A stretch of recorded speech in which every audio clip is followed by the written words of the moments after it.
University vice chancellor professor Pratap Reddy గారు, మురళీ మనోహర్ గారు, రేవతి గారు, సభలో ఉన్న జనార్దన్ రావు గారి మిత్రులు, సహోద్యోగులు, ఆయన సీనియర్లు, ఆయన విద్యార్థులు, అభిమానులు, యూనివర్సిటీ విద్యార్థులు అందరికీ కూడా నమస్కారం. నిజానికి ఈ సందర్భం, ఈ ఉపన్యాసం అనేది నాకు చాలా ప్రత్యేకమైంది. ఎందుకంటే దాదాపు 25 సంవత్సరాల క్రితం నేను ప్రజాతంత్ర వారపత్రికలో కొత్త వంతెన అని ఒక కాలం రాసేవాడిని. అప్పుడే తెలంగాణ ఉద్యమం పికప్ అవుతూ పుంజుకుంటూ ఉంది. భావజాల రంగంలో ఉధృతంగా ఉంది, సాంస్కృతిక రంగంలో ఉంది, రాజకీయంగా ప్రయత్నాలు జరుగుతున్న సమయం. ఆ సమయంలో తెలంగాణను దృష్టిలో పెట్టుకుని ఒక ప్రత్యేకమైన కాలంను ఆ పత్రికలో నేను రాశాను.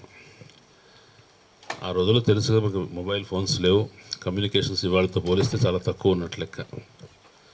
నేను 2-3 వారాలు రాశానో లేదో నాకు జనార్దన్ దగ్గర నుంచి ఫోన్ వచ్చింది. వచ్చి నేను చదువుతున్నాను, చాలా బాగుంది, మనం రెగ్యులర్గా టచ్లో ఉందాం, కమ్యూనికేట్ చేసుకుందాం అన్నారు. ఆయన గురించి, ఆయన పేరు నేను విన్నాను, కానీ ఆయన ఏది ఆలోచిస్తున్నారో అటువంటి ఆలోచన ఇంకెవరన్నా కూడా చేస్తూ ఉంటే ఆయన ఎంత రానే చొరవ తీసుకొని కనెక్ట్ అయ్యారు.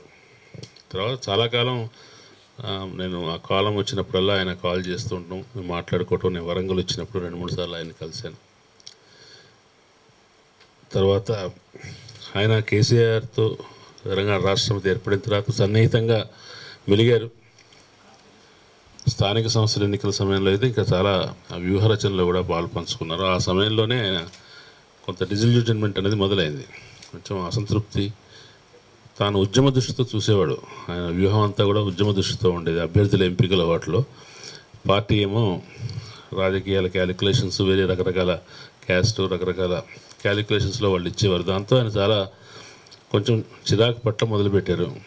ఆ చిరాకు పట్టడం కొంతకాలానికి చెప్పారు, నేను దూరంగా ఉంటున్నానని చెప్పారు. కాబట్టి ఇప్పుడు జనార్దన్ రావు ఉంటే బీఆర్ఎస్ ప్రభుత్వం విషయంలో ఎట్లా ఉండేవాళ్ళు అనేది మనకు వేరే ఉదాహరణ అక్కర్లేదు. ఆయన ఆ రోజుల్లోనే చాలా తొలి దశలోనే చాలా క్రిటికల్గా ఉన్నారు. క్రిటికల్గా ఉన్నారని ఉండవలసిన చోట పాజిటివ్గా లేకుండా లేరు. ఎక్కడ ఉద్యమ అవసరాల కోసం ఎక్కడ మద్దతు ఇవ్వాలో, ఏ విషయాల్లో తను విభేదిస్తే దాన్ని ఆ విభేదాన్ని చెప్పాలో అన్న విషయంలో ఆయన చాలా స్పష్టంగా ఉన్నారు. ఇవాళ ఆయనకు జనార్దన్ రావు గారికి దండ వేస్తున్నప్పుడు చౌరస్తాలో నాకు అప్పటి రోజులన్నీ గుర్తొచ్చాయి. జనార్దన్ రావు గారు వెళ్ళిపోయిన రోజున అంత్యక్రియలకు వచ్చినప్పుడు వరంగల్, హన్మకొండ పట్టణాలు ఆయనకి ఎట్లా నివాళి ఇచ్చాయో చూసి నేను ఆశ్చర్యపోయాను. ఎందుకంటే ఆయన రాజకీయంగా పాపులర్ పర్సన్ కాదు, జనాకర్షణ కలిగిన రంగానికి చెందిన వ్యక్తి కాదు. ఉద్యమం కూడా అప్పటికి తర్వాత 10 ఏళ్ల తర్వాత ఎట్లా ఉందో అట్లా ఉన్న దశ కాదు, కొంచెం తొలి దశ ఉద్యమే. కానీ ఆయన ఈ పట్టణంలో ఎంత ముఖ్యమైన వ్యక్తో, ఉద్యమం ఆదివాసులతో ఆయన పనిచేసిన పద్ధతి, ఉద్యమానికి ఆయన అందిస్తూ వచ్చిన దోహదం, ఆయన క్రియాశీలత అనేది ఈ పట్టణంలో ఆయన చాలా ముఖ్యమైన అభిమానించే వ్యక్తిగా ఆయన్ని మార్చింది. అది చాలా ఆశ్చర్యపోయాను. అంటే తెలంగాణ ఉద్యమం పట్ల ఒక నమ్మకం కలిగించిన నివాళి అది. ఇవాళ ఆయన స్మారకంలో, ఆయన స్మృతిలో నేను తెలంగాణ గురించి మాట్లాడుతున్నప్పుడు ఒక ముఖ్యమైన విషయం ప్రతిపాదన చేయాలనిపిస్తుంది. ఒకటి, మనం జయశంకర్ గారిని సిద్ధాంతకర్త అంటాం తెలంగాణకి. నిజమే, ఆయన 69 ఉద్యమం నుంచి మలిదశ ఉద్యమం దాకా, మలిదశ ఉద్యమంలో దాదాపు తెలంగాణ రాబోతుందనేంత వరకు మనతో పాటు ఉద్యమం యొక్క నిప్పును పట్టుకొని మనతో కొనసాగిన వ్యక్తి. కానీ ఆయన రాజకీయ సిద్ధాంతకర్త అయినట్టుగా తాత్విక సిద్ధాంతకర్త కాదేమో అని నాకు అనుమానం. అంటే తెలంగాణ ఉద్యమానికి కేవలం ఆంధ్ర పెత్తందారులు, అసమానతలు, దాని నుంచి మనకు సొంత రాష్ట్రం కావాలి అనే ఫార్ములా మాత్రమే కాకుండా అంతకంటే లోతైన తాత్వికత అవసరం అనుకున్న వాళ్ళు కొద్దిమందే ఉన్నారు. మీకు 69 మూమెంట్లో కూడా బొలసాని శ్రీధర్ బాబు అని ఒక ఆయన పేరు వినుంటారు ఎవరన్నా, ఉపాధ్యాయ ఉద్యమాల్లో ఉండేవాడు. ఆయన చాలా ఫిలసాఫికల్ లెవెల్లో తెలంగాణ ఉద్యమాన్ని చూశారు. ఆయన 50స్లో వచ్చిన భాషా ప్రయుక్త రాష్ట్రాల యొక్క ప్రయోగం విఫలమైన తర్వాత దాని మీద అనంతరం వస్తున్నటువంటి విమర్శగా ఆయన ఈ ప్రత్యేక రాష్ట్ర ఉద్యమాన్ని చూడటమే కాకుండా చైనాలో సాంస్కృతిక విప్లవానికి, అమెరికాలో జరుగుతున్న అనేక సాంస్కృతికమైన తిరుగుబాటు ఉద్యమాల్లో భాగంగా తెలంగాణ ఉద్యమాన్ని చూడాలని ఆయన 60స్లో రాశాడు. అంటే ఏంటి తెలంగాణ, ఎందుకు మనకు స్వయం ప్రతిపత్తి అంటే ఏంటి, ఎందుకు ప్రత్యేక రాష్ట్రం కావాలి, అది ఈ ఆలోచన మనకి ఎందుకు వస్తుంది, ఈ అస్తిత్వం అంటే ఏమిటి, ఇటువంటి చాలా మౌలికమైన విషయాలు. జయశంకర్ గారు ఈ మౌలికమైన విషయాల గురించి పెద్ద చర్చ చేయలేదు. ఆయన ఉద్దేశంలో తెలంగాణ సాధించడం, దానికోసం ఆర్ఎస్ఎస్ నుంచి ఆర్ఎస్యు దాకా అని చెప్పేవారు ఆయన. అన్ని రకాల భావజాలాల వాళ్ళని ఎట్లా సమీకరించాలి, ఎట్లా కూడగట్టాలి, దానికి కావాల్సిన అది చేయగలిగిన సమర్థుడు కేసీఆర్ అనుకున్నారు కాబట్టి ఆయన కేసీఆర్తో చివరి దాకా ఉన్నారు. ప్రాక్టికల్ మ్యాన్, ఒక చంద్రగుప్తుడి పక్కన ఉన్న చాణక్యుడు లాంటివాడు ఆయన. కానీ చాణక్యుడు తాత్విక సిద్ధాంతవేత్త కాదు, రాజకీయ వ్యూహ చతురుడు. జనార్దన్ రావు గారిలో ఆ తాత్విక సిద్ధాంతకర్త లక్షణాలు ఉన్నాయి. ఎందుకంటే ఆయన మాట్లాడిన విషయాలు ఆ రోజుల్లో అందరూ మాట్లాడుతున్న తెలంగాణ డెవలప్మెంట్ ఫోరం వాళ్ళు, చాలామంది మిత్రులు క్షేత్రస్థాయి అధ్యయనాలు చేసి గణాంకాలు తీసి తారతమ్యాలు చూపించి ఇవన్నీ చేస్తూ ఉండేవాళ్ళు. దానికి సంబంధించిన చర్చ కాకుండా ఆయన ఎందుకు ఏమంటాం ఈ ప్రగతిశీల ఉద్యమాలు, ఈ మిలిటెంట్ ఉద్యమాలు తెలంగాణకు మేలు చేస్తున్నాయా లేదా, అదే అపకారం చేస్తున్నాయా, తెలంగాణ మనం అభివృద్ధి కోరుతూ ఒక్కోసారి పరాయి భావనల్ని స్వీకరిస్తున్నామా, ఎందుకు నక్సలైట్లు తెలంగాణ భూస్వాముల విషయంలో చూపించినంత దౌర్జన్యాన్ని, క్రౌర్యాన్ని ఎందుకు వలస వచ్చిన భూస్వాముల విషయంలో చూపించరు? ఇటువంటి మన సొంత దుర్మార్గమైన భూస్వామ్యం తెలంగాణది.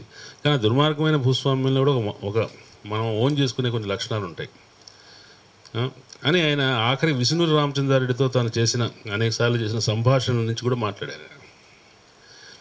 ఆయనతో మాట్లాడితే విష్ణురు రామచంద్రారెడ్డి అనే ఒక ఇమేజ్ ఉంది కదా, తెలంగాణ సాయుధ పోరాటంలో మనందరికీ పరిచయమైన ఇమేజ్కి భిన్నమైన ఇమేజ్ మీరు ఆయన దగ్గర వినొచ్చు అని చెప్పారు ఒకసారి.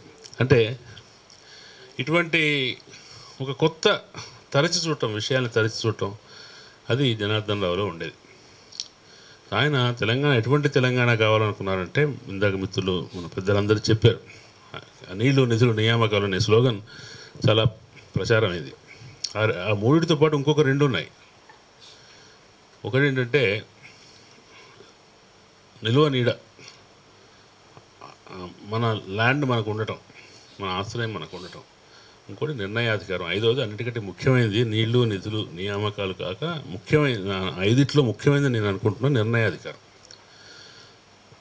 ఆ నిర్ణయాధికారం మనకు కావాలి అంటే మనం అంటే ఎవరు? మళ్ళీ మనం అంటే తెలంగాణ సమాజం అంతానా, లేకపోతే నాయకత్వం వహించే పార్టీ మాత్రమేనా, లేదా పార్టీకి నాయకుడైన ఒక వ్యక్తి కుటుంబమా? ఎవరికి ఆ నిర్ణయాధికారం ఉండాలి? ఆ నిర్ణయాధికారం తెలంగాణ సమాజానికి రావాలి, సమాజంలో ఉన్న అన్ని నీడెడ్ సెక్షన్స్కి రావాలి. అది ఆ అవగాహన జనార్దన్ రావు గారికి ఉంది. ఇప్పుడు మనం తెలంగాణ రాష్ట్రం వచ్చిన తర్వాత మనం రివ్యూ చేసుకోవాల్సి వస్తే, సరే నీళ్లు నిధులు నియామకాలు కొన్ని విమర్శలున్నా, కొన్ని హెచ్చు తగ్గులున్నా, ఏదో ఒక ప్రయత్నం అయితే జరిగింది. నిర్ణయాధికారం ఏమైంది? మనం ఎంతవరకు భాగస్వామ్యం ఉంది? ఇందాక చెప్పారు మన మురళీ మనోహర్ గారు, తెలంగాణ వచ్చిన తర్వాత తెలంగాణ ఎట్లా ఉండాలో జనార్దన్ రావు చాలా చెప్పేవాడు, మాట్లాడేవాడు. జనార్దన్ రావు గారే కాదు, తెలంగాణలో సిన్సియర్గా ఉద్యమంతో అసోసియేట్ అయిన వాళ్ళు, ఉద్యమం పాల్గొన్న వాళ్ళు, తెలంగాణ రావాలని ప్రయత్నించిన వాళ్ళందరూ వాళ్ళ మనసులో ఒక తెలంగాణ అంటే ఒక చిత్రం ఉంది. ఇంజనీర్లు అయితే వాళ్ళు సొంతంగా ఆలోచించారు ఎట్లా బిల్డింగ్లు కట్టాలి, ఎట్లా ప్రాజెక్టులు కట్టాలని. విద్యావేత్తలు అయితే విద్యారంగం ఎట్లా ఉండాలి, ఎట్లా ఈ తెలంగాణకి ఏది మంచిదని ఆలోచించారు. ఊరికే ఆయన ఎవరో తెలంగాణ తెచ్చి మనకే ఆయన ఇష్టం వచ్చినట్టు ఆయన చేస్తాడు అనుకోలేదు. ఏం చేయాలనేది ఆలోచన ప్రతి ఒక్కళ్ళు చేశారు. ఈ ఉద్యమంలో భాగస్వామ్యం అనేది పాలనలో కూడా పాలనలో భాగస్వామ్యం అంటే మనల్ని కుర్చీ మీద కూర్చోబెట్టాలని కాదు, ప్రజల్ని సంప్రదించి ప్రజల ఆలోచనలు కూడా కలుపుకున్న పరిపాలన ఉంటుంది అని ఒక ఆశ ఉండింది. ఆశ ఎంతవరకు నెరవేరింది అనే ఒక ప్రశ్న మనం వేసుకోవాల్సి ఉంటుంది. సరే సహజమే. ఎప్పుడైతే 2001 కరీంనగర్లో జరిగిన సింహగర్జనలోనే ఆయన కేసీఆర్ గారు ఒక ప్రకటన చేశారు. సిద్ధాంత తెలంగాణలు రాద్ధాంత తెలంగాణలు కాదు, భౌగోళిక తెలంగాణనే అన్నాడు. ఎందుకంటే రాజకీయంగా మరి ఆయన స్ట్రాటజీ ఆయనకు ఉంటుంది. అప్పటికే ప్రజాస్వామిక తెలంగాణ, సామాజిక తెలంగాణ, ఆ తెలంగాణ, ఈ తెలంగాణ రకరకాల ప్లాట్ఫామ్స్లో రకరకాల బృందాలు డిమాండ్ చేస్తున్నాయి. ఇవేవి సామాజిక తెలంగాణ ఎట్లుంటుంది, ప్రజాస్వామిక తెలంగాణ ఎట్లుంటుంది, ఈ అందరినీ కలుపుకోవాలంటే ఇవన్నీ సిద్ధాంత విభేదాలు ఇప్పటి నుంచే మనం మాట్లాడుకోవాలన్నా అనేది వస్తుంది. కాబట్టి ఆయన అందరికీ కామన్ మినిమం ప్రోగ్రాం కింద భౌగోళిక తెలంగాణ అన్నాడు. సరే, దాన్ని ఎవరు కూడా నసిగారు కానీ ఎవరు గట్టిగా ఖండించలేదు. ఖండించి ఉంటే బాగుండేది. కాబట్టి భౌగోళిక తెలంగాణనే ఎజెండా పెట్టుకొని అందరినీ మొబిలైజ్ చేశారు. కాబట్టి ఆయన చివరికి భౌగోళిక తెలంగాణ వచ్చిన తర్వాత ఏం చేయాలనేది తన సొంత ప్రిరగేటివ్, తనకే హక్కు ఉందనుకొని తను చేసుకుంటూ వెళ్ళారు. కొన్ని స్లోగన్స్ ఉన్నాయి కాబట్టి ఆ స్లోగన్స్కు సంబంధించిన ఆస్పెక్ట్స్ ఫుల్ఫిల్ చేయడానికి ప్రయత్నించారు. ఇప్పుడు నేను ప్రధానంగా ఇవాళ తెలంగాణ గురించి మాట్లాడేటప్పుడు ఉద్యమంలో వచ్చిన ఆకాంక్షలు ఏంటి, అవి నెరవేరేయా లేదని ఒక ఆస్పెక్ట్. అది కాకుండా ఏదైనా ఒక ఉమ్మడి రాష్ట్రంగా ఉన్న ఒక పెద్ద రాష్ట్రం చిన్న రాష్ట్రాలుగా విడిపోతే సహజంగానే దాంట్లో పాలనలో ఉన్న ప్రభుత్వాలు సంకల్పపూర్వకంగా చేసింది కాకుండా సహజంగానే విడిపోవటం వల్ల కొన్ని మార్పులు రావాలి. ఆ మార్పులు వచ్చాయా? ఆ మార్పుల వల్ల తెలంగాణ ఎట్లా ఉండవలసింది, ఎట్లా ఉండాలి, అట్లా ఉందా లేదా? అది కాదు అనుకుంటే పాలనా వైఫల్యాల వల్ల, కేసీఆర్ ప్రభుత్వ వైఫల్యాల వల్ల, ఇప్పుడున్న రేవంత్ రెడ్డి గారి సంవత్సరంన్నరలో కూడా పెద్ద పాజిటివ్గా మనకేమీ కనపడిన దృశ్యంలో తెలంగాణ ఏం కాబోతుంది రేపొద్దున? మనం ఏం తెలంగాణ అనుకున్నామో తెలంగాణ ఏం కాబోతుంది? మనం ఊహించని సన్నివేశాలు ఏమన్నా రూపకల్పన చెందుతున్నాయా అనేది ఆలోచించాల్సిన విషయం ఉంది. ఒకటి, ఇందాక చెప్పినట్టుగా సకల జనుల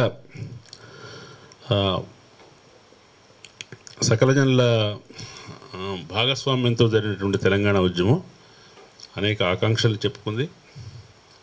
మా భాగస్వామ్యం ఉంటుందనుకుంది. భాగస్వామ్యం ఉండటం ప్రజలు ఏం కోరుకుంటారు? తెలంగాణ పరిశ్రమలకు ప్రోత్సాహం కలగాలి, తెలంగాణ చేతి వృత్తులకు ఆశ్రయం కలగాలి, తెలంగాణ వ్యవసాయానికి మంచి పోషణ, మంచి విధానము, వ్యవసాయ ఆధారిత పరిశ్రమలు నెలకొల్పాలి. కేవలం భారీ పరిశ్రమలే కాదు, మొత్తం తెలంగాణ అంతా కూడా ఇరిగేట్ అయ్యేటట్టుగా సమగ్ర నీటి విధానం ఒకటి ఉండాలి. ఇవన్నీ అంటే ఇంతకుముందు ఆంధ్రప్రదేశ్ అనే దాని దృష్టితో ఆలోచించారు. ఆంధ్రప్రదేశ్ అనే దృష్టితో ఆలోచించిన ప్రభుత్వాలు వాళ్ళ మనసులో కోస్తాంధ్ర మాత్రమే ఉంది పెట్టుకొని ఆంధ్రప్రదేశ్గా ఆలోచిస్తున్నట్టుగా చెప్పారు. కానీ ఇప్పుడు మన తెలంగాణ వచ్చింది కాబట్టి తెలంగాణ దృష్టిగా, తెలంగాణ కేంద్రంగా ఆలోచించి మన విధాన నిర్ణయం, ప్లానింగ్ చేసుకోవాలి. దాంట్లో తెలంగాణ వాళ్ళకి ఎక్కువ ప్రాధాన్యం రావాలి. తెలంగాణ నుంచి అందరూ కాంట్రాక్టర్ రావాలి, మిలియనీర్లు రావాలి, వ్యాపారవేత్తలు రావాలి, కలెక్టర్లు రావాలి, అందరూ అన్ని రకాలుగా సర్వతోముఖాభివృద్ధి తెలంగాణకు సంబంధించి ప్రాతినిధ్యం ఉండాలి. తెలంగాణ అంటే సోషలిజం కాదు. తెలంగాణ అంటే సకల రంగాల్లో ఉన్న అందరికీ ప్రాతినిధ్యము, సమాన అవకాశాలు రావటం. దీనికోసం నువ్వు ప్రొయాక్టివ్గా ఏం చేసావు అనే సమస్య. ఆ ప్రొయాక్టివ్గా చేసింది చాలా తక్కువ. సరే, మనం ఇందాక సహజంగా జరిగినాయి కొన్ని ఎక్కువ.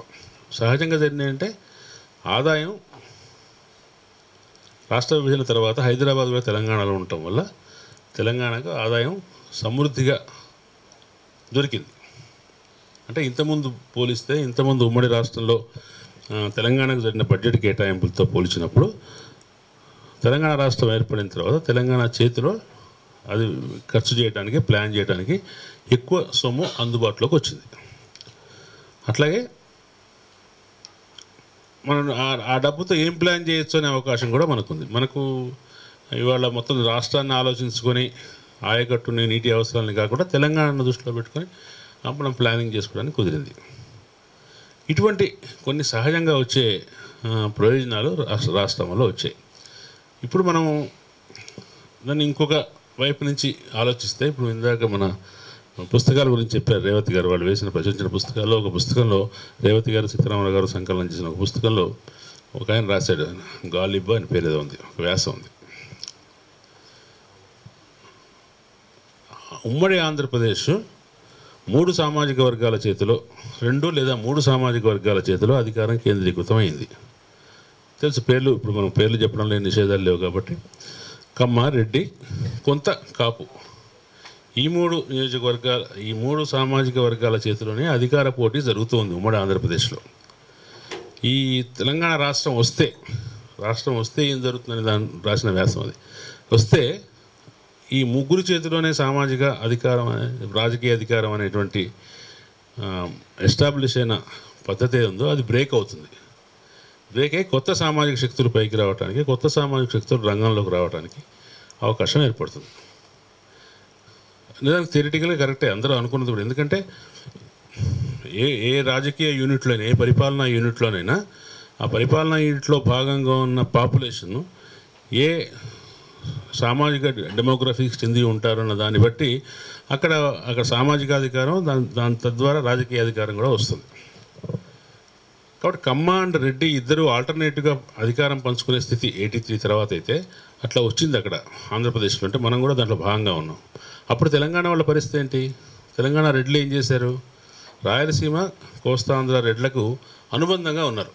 అంటే వాళ్ళ నాయకత్వాన్ని అంగీకరించి ఒక్క చెన్నారెడ్డి మినహాయిస్తే మిగిలిన అందరూ ఆంధ్రప్రదేశ్ రాష్ట్రానికి వచ్చిన రెడ్డి నాయకత్వం అంతా కూడా తెలంగాణ ఇతర నాయకత్వమే. వీళ్ళు ఇక్కడ స్థానిక రెడ్లందరూ కూడా ఇతర ప్రాంతాల రెడ్లకు అనుబంధంగా సెకండ్ గ్రేడ్ సిటిజన్స్గా ఉన్నారు. తెలంగాణ బీసీలందరూ తెలుగుదేశం పార్టీ నియోజకవర్గంలో భాగంగా ఉన్నారు, సైన్యంలో భాగంగా ఉన్నారు. కానీ తెలంగాణ రెడ్లకు, తెలంగాణ బీసీలకి, తెలంగాణలో ఇంకెవరైనా ఆధిపత్య కులం ఉంటే వాళ్ళకి సొంత స్ట్రాటజీ ఏమీ లేదు. ఏదైతే ఉమ్మడి ఆంధ్రప్రదేశ్లో అప్పటి చంద్రబాబు నాయుడు, రాజశేఖర్ రెడ్డి, జనార్దన్ రెడ్డి, ఎన్టీ రామారావు వాళ్ళు చేసిన వ్యూహంలో వీళ్ళు కేవలం 2వ శ్రేణికి చెందిన పాత్రధారులుగానే ఉండేవాళ్ళు. మరి ఇప్పుడు తెలంగాణ వేరే అయినప్పుడు తెలంగాణకు సంబంధించిన ప్రాబల్య కులాలు వీళ్ళలోకి రావాలి. అంటే రెడ్లు చేతులకు అధికారం రావాలి, లేదంటే బీసీల చేతులకు అధికారం రావాలి. కానీ రెడ్లు క్యాస్ట్గా చెప్పట్లేదు, ఒక సోషల్ గ్రూప్గా మాత్రమే నా అబ్జర్వేషన్స్ చెప్తున్నాను. రెడ్డి వ్యక్తుల గురించి నా కామెంట్ కాదు. రెడ్లు దీర్ఘకాలం ఆంధ్రప్రదేశ్ రాజకీయాల్లో 2వ శ్రేణి పాత్రలో ఉండటం వల్ల వాళ్ళకు ఆ మేరకు నాయకత్వ లక్షణాలు కానీ, సాహసం కానీ తక్కువైపోయి తెలంగాణ ఉద్యమం విషయంలో వాళ్ళు నైతికమైన, న్యాయబద్ధమైన, విశ్వసనీయమైన పాత్ర వహించలేకపోయారు. చెన్నారెడ్డి ద్రోహం చేశాడు, ఇందిరారెడ్డి జారిపోయాడు. అంటే ఇవన్నీ ఈ రెడ్ల ప్రయోగాలు విఫలమైన తర్వాతే చంద్రశేఖరరావు వచ్చారు. చంద్రశేఖరరావు చేసిన మంచి పని, లేదా ఆయన వ్యక్తిగతంగా కానీ ఆయన రాజకీయ పక్షంగా కానీ చేసిన మంచి పని ఏంటంటే 2001లో వచ్చిన తర్వాత ఆయన మళ్ళీ వెనక్కి చూడలేదు, ఆయన వేరే ఆలోచనలు చేయలేదు. ప్రత్యేక రాష్ట్రం వద్దు, సమైక్యం కావాలనలేదు. లేదు నేను కాంగ్రెస్లో చేరుతాను, రాష్ట్రం సాధిస్తాను, తెలుగుదేశంలో చేరుతాను, రాష్ట్రం సాధిస్తాను అనలేదు. ఆ మాట మీద నిలబడ్డాడు. ఆ నిలబడే వ్యక్తి మనకు 50, 60, 70 ఏళ్ళ దాకా రాలేదు.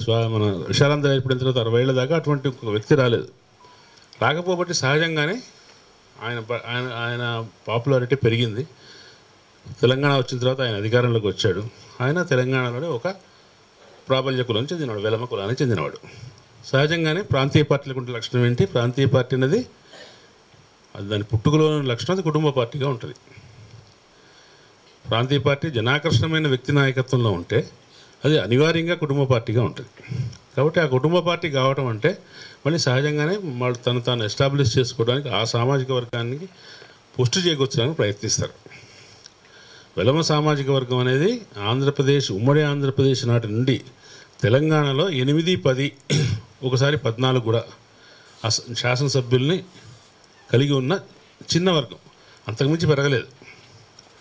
మొత్తం 294తో పోల్చినప్పుడు ఆంధ్ర ప్రాంతంలో పెద్దగా వెలమలో ఉండేవాళ్ళు కాదు. ఉన్నా కూడా వెస్ట్ గోదావరిలో ఒకడు, నెల్లూరులో ఒకడు, విజయనగరంలో ఒకడు, అట్లేదో 1, 2, 3, 4 ఉండేవి. తెలంగాణలో మాత్రమే మినిమం 8 నుంచి 14 దాకా వాళ్ళ బలం వేవ్ అవుతూ వచ్చింది తెలంగాణలో, ఉమ్మడి రాష్ట్రంలో కానీ తర్వాత ప్రత్యేక రాష్ట్రంలో కానీ. అంత మాత్రమే వాళ్ళ బలం. ఆ చిన్న పాపులేషన్ రీత్యా వాళ్ళు ఆంధ్రప్రదేశ్లో కమ్మ వాళ్ళ కంటే చాలా తక్కువ సంఖ్యలో ఉన్న జనసంఖ్య ఉన్న పార్టీ, జనసంఖ్య ఉన్న కులం. అందువల్ల తెలంగాణలో ఇప్పుడు వెలమ కులం ప్రాబల్య కులంగా వచ్చింది. కానీ అత్యధిక శాతం పాపులేషన్ ఉన్నటువంటి బీసీల పరిస్థితి ఏంటి? బీసీలు మొదటి నుంచి కూడా 10-14తో మొదలై ఇప్పుడు 20-23 దగ్గర సెటిల్ అయ్యారు అసెంబ్లీలో, తెలంగాణలో. అంతకుమించి పెరగట్లేదు. అందువల్ల రెండో పక్షం ఏంటి? ఆంధ్రాలో కమ్మారెడ్డిలో అయితే తెలంగాణలో వెలమారెడ్డిలో కావాలి. కానీ తన సామాజిక వర్గానికి 10 సీట్లు మాత్రం ఇచ్చి రెడ్డి సామాజిక వర్గానికి 40 సీట్ల దాకా ఇచ్చాడు కేసీఆర్. అందువల్ల ఒక మొదటి టర్మ్లో రెండో టర్మ్లో కూడా సామాజిక సామరస్యం అనేది చెడిపోలే, అంటే ప్రాబల్య కులాల మధ్య. కాబట్టి రేవంత్ రెడ్డి వాళ్ళ పవర్లోకి వచ్చినప్పుడు ఆయన రెడ్డి బలంతో రెడ్డి వాయిస్గా వచ్చాడు అనుకుంటాం పొరపాటు. రెడ్డి కులంలో కొంతమంది ఆయనకు మద్దతు ఇచ్చిన మాట నిజమే, కానీ కేసీఆర్ ప్రభుత్వం మీద వ్యతిరేకత కాంగ్రెస్ ఫార్ములా ఉంది కదా, ముస్లింలు, దళితులు, రెడ్లలో ఒక సెక్షన్. సరే బీసీల్లో వాళ్ళు కొంతమందిని పికెట్ చేసుకున్నారు, కానీ బీసీ నినాదం ఇవ్వడం ద్వారా కొంతమందిని ఆకర్షిస్తున్నారు. కానీ బీసీల విషయంలో మొదటి నుంచి కూడా కాంగ్రెస్ పార్టీకి దాని సమీకరణలో బీసీలు ఉండరు. తెలంగాణ వచ్చిన తర్వాత కూడా చాలా 2-3 సంవత్సరాల దాకా కూడా తెలంగాణలోని బీసీలు పాత తెలుగుదేశం పార్టీకి అనుబంధంగానే ఉన్నారు. మొట్టమొదటి ఎలక్షన్లో 22 మంది దాకా తెలుగుదేశం వాళ్ళు ఎన్నికయ్యారు 2014లో. తర్వాత వాళ్ళందరూ టీఆర్ఎస్లో చేరారు అనుకోండి. అంటే బీసీలు సాంప్రదాయకంగా తెలుగుదేశం పార్టీతో ఉన్నారు. ఇవాళ ఉన్న సిచ్యువేషన్ ఏంటంటే ఈ సామాజిక చిత్రం అనేది క్రమంగా మారుతున్నది. బీసీలకు స్థానం లేని పాత చిత్రపటం నుంచి బీసీలకు స్థానం ఇవ్వడం కోసం వాయిస్ పెరుగుతుంది. ఓ పక్కన కాంగ్రెస్ బీసీ కులగణన ఉంది, బీసీలను తమ వైపు తిప్పుకోవడానికి. ఇంకోవైపున బీఆర్ఎస్ వాళ్ళు బీసీలకు ఉద్యమం చేద్దామని కవిత గారి నాయకత్వంలో వాళ్ళు ప్రయత్నం చేస్తున్నారు. ఇంకో పక్కన బీసీలకు రాష్ట్ర నాయకత్వం ఇచ్చి బీసీలు మొత్తం బీసీల ఆధారంగా పవర్లోకి రావాలని బీజేపీ చూస్తున్నది. ఇది అంటే ఈ ప్రాబల్య కులాల ఆధిపత్యం నుంచి బీసీల ఎంపవర్మెంటో లేదా బీసీల పవర్లో సంఖ్య పెరగటం అనే దిశగా తెలంగాణ ప్రయాణిస్తుంది. వాళ్ళ దురదృష్టవశాత్తు ఈ ప్రయాణంలో మతత్వం అనేది కూడా తెలంగాణలో పెరుగుతుంది. అది వేరే విషయం, మళ్ళీ తర్వాత మాట్లాడదాం. కానీ తెలంగాణలో ఆధిపత్యంలోకి పవర్లోకి వచ్చే సెక్షన్స్లో బీసీలు ఇవాళ బీసీల్లో ముఖ్యంగా బీసీ అనేది కాన్స్టిట్యున్సీ లేదు అనేవాడు కేసీఆర్. అసలు బీసీ అనేది ఏది లేదు, బ్రహ్మ పదార్థం. అది బీసీలు మున్నూరు కాపులు ఉంటారు, ముదిరాజులు ఉంటారు, యాదవులు ఉంటారు, గౌళ్ళు ఉంటారు, కానీ బీసీలు అంటే ఎవరు ఉండరు అన్నాడు. అంటే ఇన్ ఏ సెన్స్ అది నిజమే. ఎందుకంటే బీసీలమంతా ఒకటనే స్పృహ ఉన్నదా, చైతన్యం ఉన్నదా, అట్లా అనుకుంటున్నారా అనేది సందేహాస్పదమే. కానీ ఆ బీసీలో కూడా కొంతమంది కొన్ని సెక్షన్స్ ఇవాళ ముందడుగు వేస్తున్నారు. ముఖ్యంగా మున్నూరు కాపులు బీసీలో మొదటి నుంచి కూడా 1952 నుంచి కూడా ఎలక్షన్స్ మీరు లెక్కలు పరిశీలిస్తే మున్నూరు కాపుల ప్రెజెన్స్ బాగుంది. ఇప్పుడు మున్నూరు కాపుల యొక్క స్ట్రెంత్ పెరుగుతుంది. వాళ్ళు బీజేపీ నాయకత్వంలో ఉన్నారు, ఇతర పార్టీల నాయకత్వంలో, అన్ని పార్టీలలో ప్రముఖ స్థానంలో ఉన్నారు. ఇది ఎందుకంటే వాళ్ళు because they are holding more lands now. వాళ్ళు చిన్న రైతులు, పెద్ద రైతులు అమ్ముకుంటున్న భూముల్ని వాళ్ళు స్వయంగా వాళ్ళు కొనుక్కుంటున్నారు. గ్రామంలో భూవసతి కలిగిన, భూ యాజమాన్యం కలిగిన ఒక ఆదాయ వర్గంగా వాళ్ళు ఉన్నారు. సహజంగానే ఇప్పటికి కూడా మన దేశంలో, మన రాష్ట్రంలో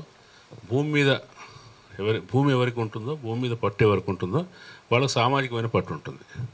కేవలం ఆర్థిక వసతులు, వనరులు ఉన్నంత మాత్రాన సామాజికమైన పట్టు ఉండదు, రాజకీయమైన పట్టు ఉండదు. ఆర్థికంగా ఉన్నవాళ్ళు బెటర్గా ఇతర వర్గాల వాళ్ళు ఉన్నారు, కానీ వాళ్ళకంత లేదు. గౌడు, యాదవ్ అలాంటి వర్గాలకు ఆర్థికంగా వాళ్ళు బెటర్గా కనిపిస్తారు, కానీ సాంస్కృతిక సామాజిక రంగాల్లో వాళ్ళకున్న వెనుకబాటుతనం వల్ల, వాళ్ళకు సామాజికంగా పట్టు లేకపోవటం వల్ల కొన్ని పరిమిత స్థానాలకి పరిమితం అవుతారు తప్ప ముఖ్యమంత్రిత్వానికి లేదా పెద్ద పార్టీ నాయకత్వాన్ని ఆశించేంత స్థితిలో ఇవాళ వాళ్ళు లేరు. కానీ తెలంగాణలో ఈ డైనమిక్స్ అన్నీ కూడా మారి ఇప్పుడు ప్రాబల్య వర్గాలు వర్సెస్ బీసీసా, ప్రాబల్య వర్గాలతో కలుపుకొని, అంటే ఈ బీసీలకు ఎక్కువ స్థానాలు ఇచ్చే ప్రాబల్య వర్గం మిగిలే పరిస్థితి వస్తుంది. వాళ్ళ బీసీలకు మేము ఎక్కువ 42 స్థానాలు ఇస్తాము, 42% స్థానాలు ఇస్తామని కాంగ్రెస్ చెప్తుందంటే అది నిజానికి ఇంత గత 60-70 సంవత్సరాల మన తెలంగాణ ఎలక్టోరల్ చరిత్రలో అన్ని స్థానాలు కనుక వాళ్ళు గెలవగలిగితే, అంటే ప్రతి పార్టీ 42 స్థానాలు ఇస్తే ఆ 42 స్థానాల్లో బీసీలు గెలిచినట్టు అవుతుంది. అటువంటి పరిస్థితి వస్తే మాత్రం అది ఒక రకంగా సామాజికంగా ఒక అడ్వాన్స్మెంట్. ఈ పరిస్థితి రావడానికి తెలంగాణ విభజనే కారణం, తెలంగాణ ప్రత్యేక రాష్ట్రం కావడమే కారణం. ఉమ్మడి రాష్ట్రంలో ఉండుంటే ఈ పరిస్థితి ఉండేది కాదు. తెలంగాణ ఈ విభజన కావటం వల్ల 119 స్థానాల అసెంబ్లీ కావటం, ఇక్కడ తెలంగాణలో సామాజికంలో ఉండే డైనమిక్స్ వేరు కావటం వల్ల ఇవాళ ఇక్కడ మనం రాయలసీమ రెడ్లు లేరు, ఇక్కడ కమ్మవాళ్ళు లేరు, ఇవాళ పవర్ ప్లేలు. ఆ మిగిలిన వాళ్ళు లేకపోవడం వల్ల ఇక్కడి సామాజిక చిత్రపటం మారుతుంది, ఇన్ఫ్లుయెన్స్ అవుతుంది. ఇన్ఫ్లుయెన్స్ అయ్యి వేరే ప్లేయర్స్ అక్కడ ఎట్లాగైతే దీర్ఘకాలంగా ఈ 2 సామాజిక వర్గాలు పోరాడుతున్నప్పుడు నెమ్మదిగా కాపులు తమ స్పేస్ చేసుకుంటూ ముందుకు వచ్చి ఇవాళ పవన్ కళ్యాణ్ రూపంలో అధికారాన్ని కూడా షేర్ చేసుకుంటున్నారు, ఇక్కడ కూడా 2 సామాజిక ప్రాబల్య వర్గాలు అనుకుంటే వెలమారెడ్డి, 3వ వర్గం ఒకటి ఎమర్జ్ అవుతున్న చిత్రాన్ని మనం ఇవాళ ఇప్పుడు చూస్తున్నాం. దీంతో ఇది రావటంలో ఇది ఒక భాగం. ఇది రావటంలో ఈ బీసీల మీద పట్టు కోసం జరుగుతున్న పోరాటంలో బీజేపీ అనుసరిస్తున్న పద్ధతులు, బీజేపీ తన కాన్స్టిట్యుయెన్సీని పెంచుకోవడానికి, అభిమానులు పెంచుకోవడానికి అనుసరిస్తున్న పద్ధతులు చాలా వివాదాస్పదమైనవి, చాలా ఆందోళనకరమైనవి. కానీ దాన్ని మనం ఏం చేయలేం. ఇవాళ మల్క కొమరయ్య గారు గెలిచిన తీరును చూసిన తర్వాత కూడా ఏ రాజకీయ పార్టీ అయినా ఎవరైనా ప్రజల దగ్గరికి వెళ్ళి ఓట్లు సంపాదించి గెలవచ్చు, దాని తప్పేం లేదు. దాని గురించి మనం మాట్లాడలేం. కానీ క్షేత్రస్థాయిలో పెరుగుతున్నటువంటి ఒక ద్వేషపూరిత వాతావరణం కానీ, ఒక టెన్షన్ కానీ, ఇది తెలంగాణ ఎక్స్పెక్ట్ చేసింది కాదు, తెలంగాణ కోరుకున్నది కాదు. జయశంకర్ గారు ఎట్లాగా ఆర్ఎస్ఎస్ నుంచి ఆర్ఎస్యు దాకా అన్నారో, తెలంగాణలోని సకల సామాజిక వర్గాలు, సకల మత వర్గాలు కలిసి జీవించే తెలంగాణని ఆయన స్వప్నించారు. ఆ సహజీవన తత్వం అనేది, ఆ సామరస్య జీవితం అనేది దెబ్బతినే పరిస్థితి మనకి ఇవాళ కనిపిస్తుంది. ఈ పవర్ స్ట్రగుల్ పెరుగుతున్నా కొద్దీ ఇబ్బందులు క్రియేట్ చేసేవాళ్ళు తక్కువ సంఖ్యలో ఉండి, మైనారిటీలో ఉండేవాళ్ళు ఉన్నంతవరకు వేరే, కానీ వాళ్ళు అధికారాన్ని అందుకోగలటానికి సమీపంగా వచ్చిన కొద్దీ వాళ్ళు చేసే ప్రయత్నాలు, దానికి జరిగే ప్రతిఘటనలు, ఇరువురి మధ్య స్పర్ధలు, ఇవన్నీ కలిసి తెలంగాణ సమాజాన్ని ఒక అవాంఛనీయమైన పరిస్థితిలోకి నెట్టేసే ప్రమాదం ఉంది. ఇవాళ తెలంగాణ సామాజిక చిత్రపటంలో మనం ఆందోళన చెందవలసిన విషయం ఏంటంటే, ఈ క్షేత్రస్థాయిలో జరుగుతున్నటువంటి ఒక వ్యతిరేకత. ఎక్కడైతే విప్లవోద్యమాలు ఉన్నాయో, ఎక్కడైతే వామపక్ష ఉద్యమాలు ఉన్నాయో, ఆ ప్రాంతంలోనే ఈ ధోరణి రావడం ఇంకా అప్రజాస్వామిక. దాంతోపాటు మత విశ్వాసాలు ఎవరికి వారి మనం గౌరవించవలసిందే. మత విశ్వాసాల గురించిన సమస్య కాదు, వ్యక్తీకరణకు సంబంధించిన సమస్య. ఇతరుల అభిప్రాయాన్ని మనం సహిస్తావా లేదా అన్న సమస్య. ఇటువంటి ఆలోచనలు రావడం అనేది తెలంగాణ మౌలిక స్వభావానికి, అంటే ప్రజాస్వామికతకే చిరునామాగా ఉన్న తెలంగాణ మౌలిక స్వభావానికి చాలా దెబ్బలాంటి వాతావరణం ఇవాళ తెలంగాణ క్షేత్రస్థాయిలో ఉంది. ఇది చాలా నిజంగా సీరియస్గా పట్టించుకోవాల్సిన విషయం. నేను కమ్యూనిస్ట్ పార్టీల మీటింగ్లో కూడా వాళ్ళు చెప్పాను, మీరు ఏం చేస్తున్నారు అసలుకి, మీరు ఎక్కడ తెలంగాణ సాయుధ పోరాటం ఎక్కడెక్కడ జరిగిందో అక్కడెక్కడంతా వెళ్ళి వాళ్ళు ఇదంతా ముస్లింలకు హిందువుల మధ్య జరిగిన పోరాటం అని చెప్పితే ప్రజలు నమ్ముతున్నారు. మీరేం చేస్తున్నారే, మీరు ఎట్లా మౌనంగా దాన్ని ఎందుకు అలౌ చేస్తున్నారు మీరంటే, వాళ్ళకి నిస్సహాయంగా ఉన్న ఎవరు రావట్లేదు సార్. పిల్లలు మా దగ్గరికి మీటింగ్ పెడితే ఎవరు రావట్లేదు, ఫుల్ టైమర్గా ఎవరు రావట్లేదు, పని చేయడానికి ఎవరు రావట్లేదు. రాకపోతే ఎందుకు రావట్లేదు, ఎందుకు మారుతుంది తెలంగాణ, ఏమవుతుంది? చర్చ ఉండాలి కదా ముఖ్యంగా. ఎందుకైనా ఒక చర్చ, వివాదము, మంచి చెడ్డ మాట్లాడుకొని ఒక విషయానికి అంగీకరణ రావటం, ఇది మనకు సంప్రదాయం కదా. అది లేకుండా పోతుంది. ఎందుకంటే నిస్సహాయంగా కనిపిస్తుంది మొత్తం. ప్రోగ్రెస్ అనుకునే శిబిరం అంతా కూడా నిస్సహాయమైపోతున్న స్థితి. ఇంతేకాదు, ఇంకొక వైపున దారుణమైన పరిస్థితి ఏంటంటే, తెలంగాణ గ్రామాల్లో దారుణమైన వ్యసనం. ఒకటి డ్రగ్స్ అంటే పెద్ద కెమికల్ డ్రగ్స్ కాదు, గంజాయి, అది చిన్న విషయం కాదు. తర్వాత online betting, online betting, online gaming కూడా ఉంది. ఇక లోన్ యాప్స్ ఉన్నాయి కూడా. ఇవి చాలా ఒక మిత్రుడు చెప్తున్నాడు, మెదక్ జిల్లాలో దాదాపు అన్ని గ్రామాల్లో పంచాయతీ ఆఫీసర్ దగ్గరికి ఇంటి వాల్యుయేషన్, ప్రాపర్టీ వాల్యుయేషన్కి వచ్చే దరఖాస్తుల సంఖ్య పెరిగిందట. ఎందుకంటే వాడు గేమింగ్ బెట్టింగ్ చేయడానికన్నా డబ్బులు కావాలి, బెట్టింగ్ చేసినప్పుడు వేరే చోట అప్పులు చేస్తే అది తీర్చడానికన్నా అప్పులు కావాలి. ఈ అప్పు కోసం ఇల్లు తాకట్టు పెడుతున్నారు. ఇల్లు తాకట్టు పెట్టే ఇన్సిడెంట్స్లు, ఇల్లు తాకట్టు పెట్టే సంఘటనల సందర్భాలు పెరుగుతున్నాయి. ఆ అవసరం ఎందుకు వస్తుందంటే వాడి వ్యసనాల వల్ల వస్తుంది. ప్రధానమైన వ్యసనాలు ఈ ఆన్లైన్ వ్యసనాల వల్ల వస్తుంది. తర్వాత గంజాయి వల్ల వాడు నిష్క్రియాపరుడు అవుతున్నాడు. ఇది తెలంగాణ సమాజాన్ని బాగా నిర్వీర్యం చేస్తున్న పద్ధతి. ఇది ఎందువల్ల జరిగింది? ఎందుకు తెలంగాణ సమాజంలో నిర్వ్యాపకత పెరిగింది, నిరుత్సాహం పెరిగింది? దీనికి ఇంకొక ప్రశ్న కూడా జోడించవలసిన అవసరం ఉంది. ఎందుకు తెలంగాణలో ఛత్తీస్గఢ్, జార్ఖండ్, ఒడిస్సా, ఉత్తరప్రదేశ్, బీహార్ కార్మికులు అన్ని చోట్ల ఉన్నారు? ఎందుకు ఆ ప్లేస్లో తెలంగాణ కార్మికులు ఎందుకు పనిచేయట్లేదు? ఒక గ్రామీణ హైదరాబాద్ శివారు ప్రాంతాల్లో అక్కడ ఏదో కంపెనీ వచ్చి ఒక గోడౌనో డేటా సెంటర్ ఏదో పెట్టింది అనుకోండి, అక్కడ ఎందుకు తెలంగాణ వాళ్ళు పనిచేయట్లేదు? అంటే తెలంగాణ వాళ్ళు పనిచేయాల్సిన అవసరం లేదా? పనిచేసిన అవసరం లేదు కాదు, నిరుద్యోగం ఉన్నది. పాక్షిక నిరుద్యోగం తెలంగాణలో విస్తృతంగా ఉంది. కానీ వాళ్ళు ఎందుకు పనిచేయట్లేదు అంటే వాళ్ళకి ఆ పనిచేయడం తక్కువ అనుకోవచ్చు, లేదా ఆ పనిచేయడంలో వచ్చే ఇన్కమ్ సరిపోదు అనుకోవచ్చు, ఏవైనా కారణాలు ఉండొచ్చు. కానీ ఆ పని చేయకూడదు అనే ధోరణి, విముఖత కూడా ఉన్నది. విముఖత ఉండటం వల్లే తెలంగాణ అంతా పనిచేసేవాళ్ళు పరాయ రాష్ట్రాల నుంచి వస్తున్నారు మొత్తంగా కూడా. మీరు ఎందుకు దీనివల్ల ఒక అభిప్రాయం ఏం పడిందంటే తెలంగాణ వాళ్ళు పని చేయరు కాబట్టి బయట వాళ్ళు వస్తున్నారని. ఈ పని చేయరు అనే ధోరణి మీరు తెలంగాణ వాళ్ళు కూడా చెప్పడం నేను చాలాసార్లు విన్నాను. అంటే వాళ్ళ మీద మనకి ఎంత ప్రేమ ఉన్నా కూడా ఈ కొత్తగా వస్తున్న యూత్ పని చేయట్లేదు. ఈ పని చేయటానికి ఒక మిత్రుడు నాకు సలహా ఇచ్చాడు. ఈ పని చేయటాన్ని సంబంధించిన మానసికమైన విముఖత ఏదైనా ఉంటే ఆ విముఖతను పోగొట్టడానికి ఒక సాంస్కృతిక ప్రచారం, ఉద్యమం జరగాలేమో అని. అంత ఉపాధి అవకాశాలు ఉన్నాయి మీద.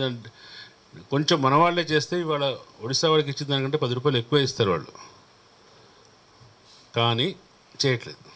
ఈ ఉపాధికి అవకాశాలకి మధ్య ఉన్న గ్యాప్ను మనం ఎట్లా భర్తీ చేయాలని చాలా సమస్య. ఉపాధికి అవకాశాలకు ఉన్న భర్తీ అదొక ప్రశ్న అయితే, తెలంగాణలోని చిన్న వ్యాపారాలన్నీ కూడా ఉత్తరాది రాజస్థానీ, గుజరాతీ, మార్వాడీల చేతిలోకి వెళ్ళిపోతున్నాయి. అది చాలా పెద్ద సమస్యగా ఈ మధ్య చాలా చోట్ల తెలంగాణ చిరు వ్యాపారులు ఆ విషయాన్ని దృష్టికి తెస్తున్నారు, మీటింగ్లు పెడుతున్నారు, మాట్లాడుతున్నారు. ఇదేం వాళ్ళే దౌర్జన్యం చేసి అదాని వాళ్ళ దగ్గర లాక్కున్నట్టు వీళ్ళ దగ్గర లాక్కున్నట్టు ఏం లాక్కోవట్లేదు. కానీ వాళ్ళ దగ్గర డబ్బు ఎక్కువ ఉంది, పెట్టుబడి ఎక్కువ గుప్పిస్తున్నారు, వాళ్ళు నెట్వర్క్గా పనిచేస్తున్నారు. ఒక ముఖ్యంగా నిర్మాణ రంగంలో సంబంధించిన అన్ని సామాగ్రి ఉత్తరాది వాళ్ళే చేస్తారు, దక్షిణాది వాళ్ళు ఆ రంగంలోకి రావడానికే లేదు. ఇప్పుడు కిరాణా షాపులు కూడా చిన్న చిన్న పట్టణాల్లో కిరాణా షాపులు కూడా ఉత్తరాది వాళ్ళు వచ్చి ఆక్రమిస్తున్నారు. ఈ ఆక్రమించడం ఒక ఆస్పెక్ట్, వాళ్ళు కూడా భారతీయులే కదా, ఎక్కడైనా ఉద్యోగం చేసుకోవచ్చు అని చెప్పుకోవచ్చు. కానీ మన వాళ్ళు దాంట్లో ఓడిపోతున్నారు, నిలబడలేకపోతున్నారు. దీనికి ఇంటర్వెన్షన్ ఎవరు చేయాలి? దీంట్లో మధ్యలో జోక్యం చేసుకొని ఈ పరిస్థితిని మన వాళ్ళకు భద్రత ఇచ్చి ఎవరు చేయాలి? ఇది కాకుండా హైదరాబాద్లో అయితే మీకు అన్ని గేటెడ్ కమ్యూనిటీల్లో, అన్ని అపార్ట్మెంట్స్లో 60-70% నార్త్ ఇండియన్సే. ఆ అపార్ట్మెంట్ సొసైటీలన్నీ వాళ్ళ చేతిలోనే ఉంటాయి. మొత్తం మనం ఎప్పుడూ చేయని పండుగలన్నీ వాళ్ళు చేస్తారు. అది మొత్తం పూర్తి డామినేషన్ ఉంటుంది. అది ఎట్లాగో పాపులేషన్ రైజ్ ఎట్లా డామినేషన్ జరుగుతుందో అది వేరే విషయం. అది ఓకే, దాన్ని మనం డీల్ చేయొచ్చు. కానీ వ్యాపారులు మన వ్యాపారాలని చేతిలోకి తీసుకోవటం సరే. ఉపాధి అంటే వాళ్ళు వస్తున్నారు, మన వాళ్ళు చేయట్లేదు. దీన్ని ఎట్లా పరిష్కరించాలి, ఈ సమస్యను ఎట్లా తీసుకోవాలనేది మనం ఆలోచించాల్సిన అవసరం ఉంది. ఇవి తెలంగాణ గురించి ఆలోచించే ప్రభుత్వాలు, తెలంగాణ సమాజం గురించి పట్టింపు ఉండేవాళ్ళు రేపు పొద్దున తెలంగాణ ఏం కాబోతుంది అనేది తెలుసుకోవాలి. మనం వరి పండిస్తున్నారు, వరి చాలా పంటలు పండింది, ఇంత మనకు 45 లక్షల మెట్రిక్ టన్నులు కావాలంటే వాళ్ళ 120 లక్షల మెట్రిక్ టన్నుల వరి పండిస్తున్నాం. దానివల్ల బాగుంది అనుకుంటున్నాం, కానీ ఏమైంది? దానివల్ల ఎట్లా పండించగలుగుతున్నాం? వరి పండించే విస్తీర్ణం కూడా పెరిగింది. ఎకరానికి ఈల్డ్ పెరిగింది నిజమే, కానీ వరి పండించే విస్తీర్ణం కూడా పెరిగింది. ఆ విస్తీర్ణం ఎక్కడి నుంచి వచ్చింది? కూరగాయలు, పప్పు ధాన్యాలు, మిల్లెట్స్, ఇటువంటి చిన్న చిన్న పంటల భూములన్నీ కూడా ఇలా వరి కిందకి వెళ్ళిపోతున్నాయి. పత్తి తగ్గలేదు. ఈ చిన్న పంటల భూములన్నీ వరికి బదలాయిపోయినాయి. ఇవాళ తెలంగాణలో మనం కొనుక్కునే కూరగాయలు 80% దిగుమతి చేసుకుంటాం. పప్పు ధాన్యాలు మనం 80% దిగుమతి చేసుకున్నాం. అంటే ఆహార భద్రత అంటే వరి పండించడమే కాదు కదా, అన్నంలో పప్పు కూడా ఉండాలి కదా, పోషకాహారం కూడా ఉంటేనే ఆహార భద్రత అవుతుంది. అంటే ఈ వ్యవసాయ విధానం లేదు. మన ఎక్స్టెన్షన్ ఆఫీసర్లు ఎంత పంట దేనికి పండిస్తున్నారు, ఏది అవుతుంది అని నిర్ణయించట్లేదు. రైతులు సహజంగా టెంప్ట్ అవుతారు వరికి, ఎందుకంటే వరి సాగు ఈజీ, వరి మార్కెటింగ్ ఈజీ, దాని రేటు నిశ్చయంగా ఉంటుంది, ఫ్లక్చుయేషన్స్ తక్కువ ఉంటాయి, కాబట్టి సహజం దాంట్లో.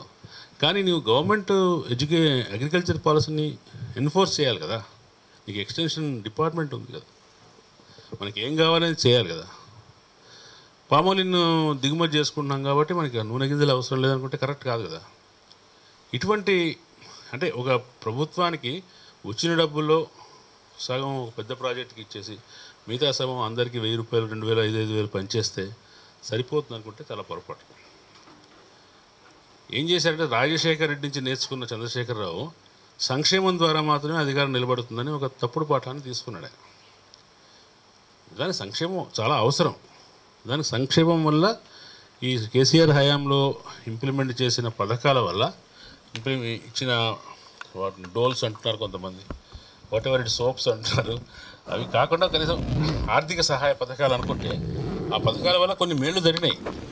తెలంగాణలో ఆత్మహత్యలు జరిగాయి, ఆత్మహత్యలు తగ్గినాయి. తగ్గిన ఆత్మహత్యలు లెక్క వేసుకుంటే 10 సంవత్సరాల్లో 7,000 మంది రైతులు ఆత్మహత్య చేసుకున్నారు. తెలంగాణ వచ్చిన తర్వాత 10 సంవత్సరాల కాలంలో 7,000 మంది రైతులు ఆత్మహత్య చేసుకున్నారు. ఈ కేసీఆర్ పథకాలు లేకుంటే 14,000గా ఉండేది. ఈ 10 ఏళ్ల కాలంలో భారతదేశ వ్యాప్తంగా ఆత్మహత్యలు తగ్గలేదు, కానీ తెలంగాణలో తగ్గినాయి. తగ్గడానికి కారణం ఏంటంటే వ్యవసాయం లాభదాయకం కావడం వల్ల కాదు,